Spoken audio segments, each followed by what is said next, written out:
Un nuevo intento para frenar la reforma al Poder Judicial se dio el día de hoy en la Suprema Corte de Justicia, cuando por votación mayoritaria se aprobó una consulta para determinar a través de un proyecto si la reforma vulnera la libertad, independencia y autonomía del Poder Judicial. Ante este hecho, la mayoría de los miembros de la Suprema Corte han mostrado de manera pública y sin vergüenza alguna su talante anticonstitucional, al poner por encima de la Carta Magna sus reglamentos y estatutos, lo que se podría considerar un golpe directo a la vida democrática de nuestro país.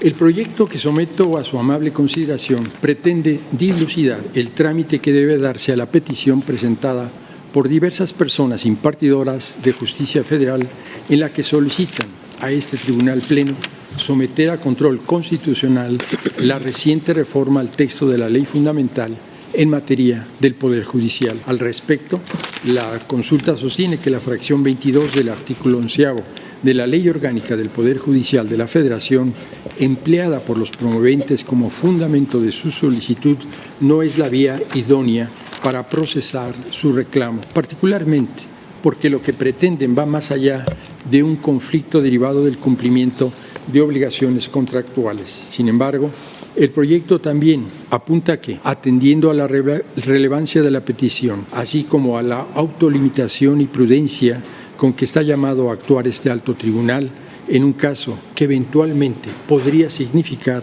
el control constitucional al respecto de una reforma al texto mismo de la Constitución Federal, es que se estima conveniente reencauzar la vía solicitada por las y los juzgadores federales hacia un asidero normativo mucho más claro y mucho más preciso. Ese fundamento lo encontramos en el propio artículo 11 de la Ley Orgánica del Poder Judicial de la Federación y concretamente la fracción 17. Al respecto, la consulta repara en que la atribución de referencia generalmente se ha desplegado con motivo de controversias al interior del Poder Judicial de la Federación o con motivo de la aplicación de leyes ordinarias, es decir, sin que la disputa respectiva se haya extendido hacia el órgano revisor de la Constitución. No obstante ello, ha obedecido a que no se habían presentado ante esa Suprema Corte de Justicia de la Nación la disyuntiva de que fuera precisamente una reforma al texto constitucional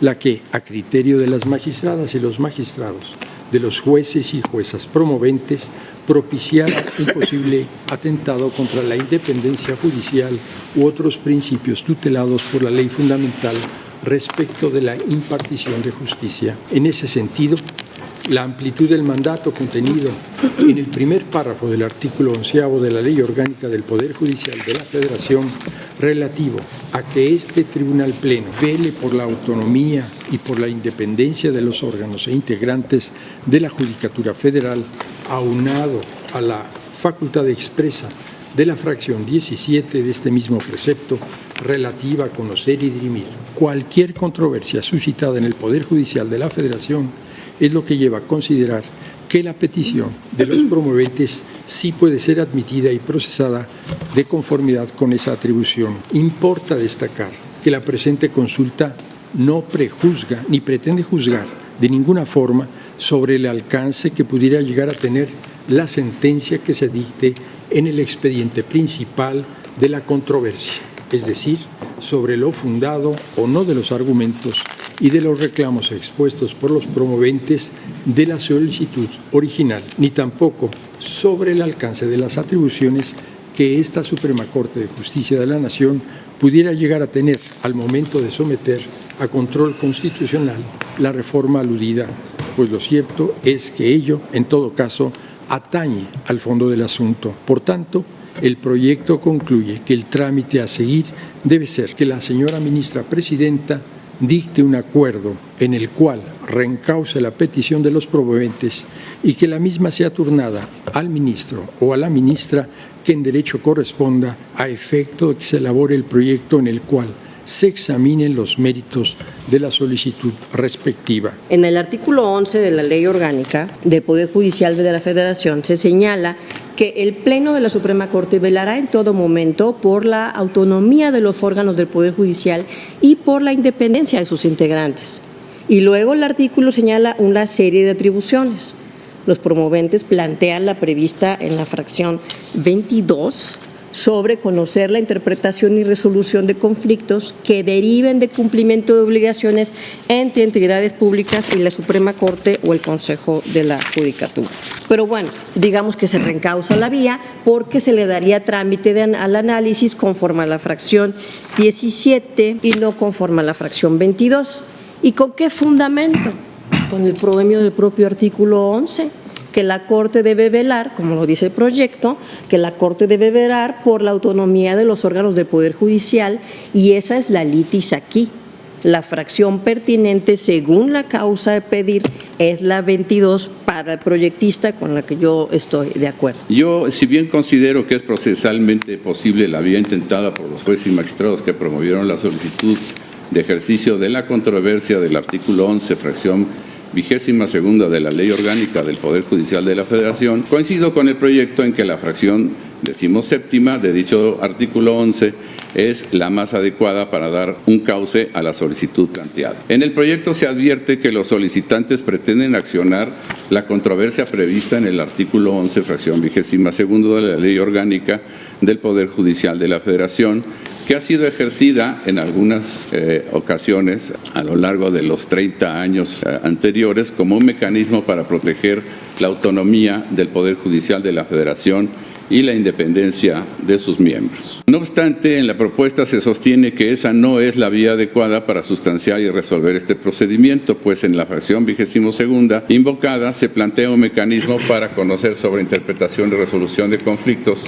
que deriven de contratos o cumplimiento de obligaciones contraídas por particulares o dependencias y entidades públicas con la Suprema Corte de Justicia de la Nación o con el Consejo de la Judicatura Federal. Para el proyecto, y yo coincido, la mejor solución para dar cauce a la solicitud de los jueces y magistrados promoventes es reencauzar el procedimiento a la vía prevista en la fracción 17ª del mismo artículo 11 de la Ley Orgánica, pues en esta fracción se prevé una fórmula más apta para dar respuesta a la solicitud planteada en defensa de los principios de la autonomía e independencia judicial. Se han pronunciado aquí sobre cuestiones de fondo. Al manifestar sus posiciones respecto a esta consulta trámite, es que quiero manifestar lo siguiente. La articulación del Congreso de la Unión y las legislaturas de las entidades federativas da lugar al órgano que, aun siendo también constituido, al realizar el ejercicio de la función de reforma constitucional que tiene otorgada, impone límites a los otros poderes, incluido al judicial, en virtud de que es el único, mediante el desempeño de su capacidad normativa y mediante reformas o adiciones a la Constitución, que puede suprimir, reformar, adicionar o matizar las atribuciones y las funciones estatales, y por ende también las estructuras y la distribución de competencias determinada por el poder constituyente originario para los otros poderes y órganos del Estado. En este sentido y con fundamento en el principio de supremacía constitucional, reconocido en el artículo 133 de nuestra Constitución, es dable afirmar que el control que este alto tribunal está habilitado para realizar solo puede recaer sobre las normas infraconstitucionales, quedando intocados los preceptos de la propia Constitución, los cuales son la razón de nuestra existencia y de nuestras facultades. La Constitución Federal representa la norma fundamental más importante para todo el pueblo mexicano.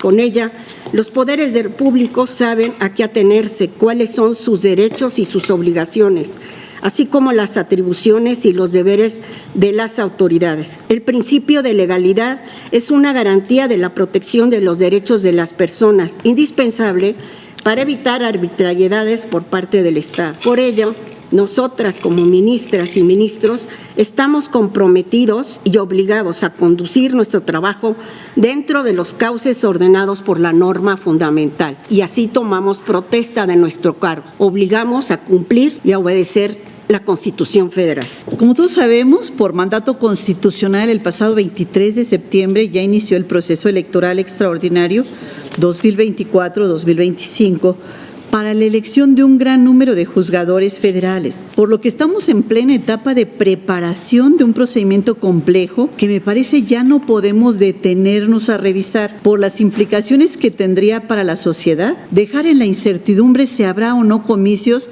el primer domingo de junio de 2025, a pesar de lo que establece con toda claridad la Constitución. Como Tribunal Constitucional, que presumimos de ser, considero que tenemos la obligación de garantizar la estabilidad de nuestras instituciones, no pretender socavarlas desde sus cimientos, como sería pretender que seamos nosotras y nosotros mismos quienes determinemos cuál es el mejor mecanismo para alcanzar la legitimidad de nuestros nombramientos. Lo he dicho insistentemente y lo repito, quienes imparten justicia merecen ser tratados con justicia. Sin embargo, una vez consumada una reforma constitucional que nos convoca a renovar nuestros cargos por la vía del voto popular, no podemos detenernos a examinar las peticiones de quienes consideran que esto significa un retroceso en la vida democrática o un atentado al principio de división de poderes, pues ello sería tanto como someter al órgano autor de las reformas a la Constitución al control de calidad de la Suprema Corte de Justicia de la Nación, lo cual sería abiertamente antidemocrático, atentatorio a dicho principio, al invadir las competencias del poder revisor de la Constitución,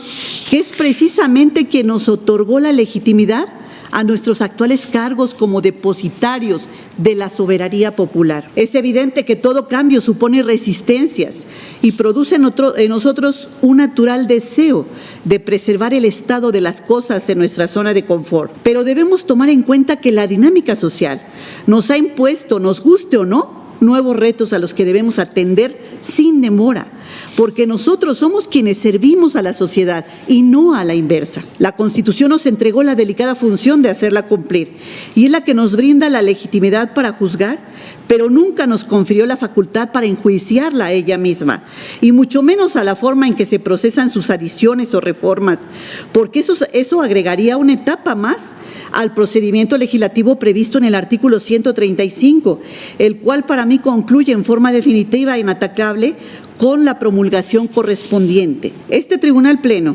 algunos de nosotros han dicho, yo no soy quien para desprender hojas a la Constitución, frase que resume con toda sabiduría cuáles son nuestros límites en el orden jurídico nacional y por consecuencia la forma en que hoy habremos de resolver. En suma, la prudencia aconseja que es demasiado tarde para buscarle errores a la Constitución y demasiado pronto para presagiar un fracaso a una reforma constitucional que apenas comienza. Me preocupa que estamos desconociendo el poder reformador de la Constitución. Me preocupa darle trámite en un expediente varios si es constitucional o no una reforma constitucional. ¿Es preámbulo esto de un golpe de Estado constitucional de derecho? ¿La Corte quiere desconocer el poder reformador de la Constitución?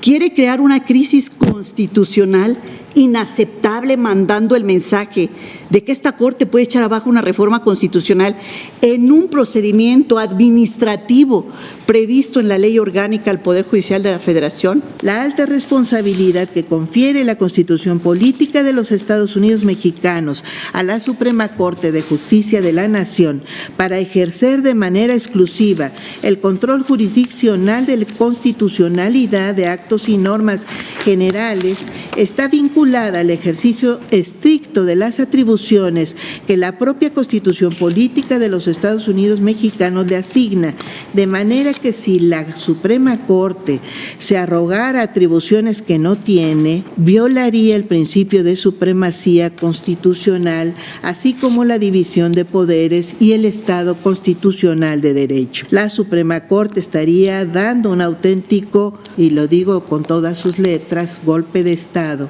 al pretender someter a control constitucional el trabajo del Poder Constitucional Reformador, que ha participado en el proceso de reforma constitucional en materia de Poder Judicial, en estricto cumplimiento del ordenado en el artículo 39 constitucional, que establece que todo poder público dimana del pueblo y se instituye en beneficio de éste, que en todo momento tiene el inalienable derecho de alterar o modificar su forma de gobierno. Además, ningún poder constituido puede abstraerse de la órbita en que la Constitución sitúa su esfera de competencias. Por ello resulta inaceptable la pretensión de atribuir facultades metaconstitucionales a esta Suprema Corte a efecto de subordinar a los otros poderes de la Unión e incluso al poder reformador constitucional, emergiendo como un auténtico supremo poder conservador que ni en los mejores tiempos del conservadurismo del siglo XIX concentró tal poder, soslayando completamente el principio de separación de poderes y de supremacía constitucional como fundamentos de la República. Señor Mr. Gutiérrez Ortiz Mena. Estoy a favor de los resolutivos, en contra de las consideraciones. Señor Mr. González Con el Alcántara. proyecto modificado. Señor Mr. Esquivel Mozo. En contra y con voto particular. Señor Mr. Ortiz Alba. En contra y con voto particular. Señor Mr. Aguilar Morales. Yo estoy a favor y en su caso formularé algún voto concurrente según el engrose. Señor Mr. Pardo Rebolledo. A favor del proyecto, me separo de consideraciones y con consideraciones adicionales. Señor Mr. Bates Guadarrama. En contra, con voto particular. Señor Mr. Ríos Farjat. A favor del proyecto con un voto concurrente. Señor Mr. Lainez Potismo. Señor Mr. Pérez Dayan. Agradeciendo las observaciones que llevan a modificar el proyecto, estoy con en su totalidad. Con el sentido del proyecto con un concurrente. Señora Presidenta, me permite informarle que existe una mayoría de 8 votos a favor del sentido de la propuesta. El señor ministro Gutiérrez Ortiz Mena en contra de consideraciones.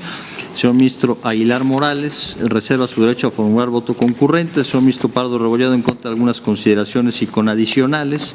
La señora ministra Ríos Farjat con anuncio de voto concurrente.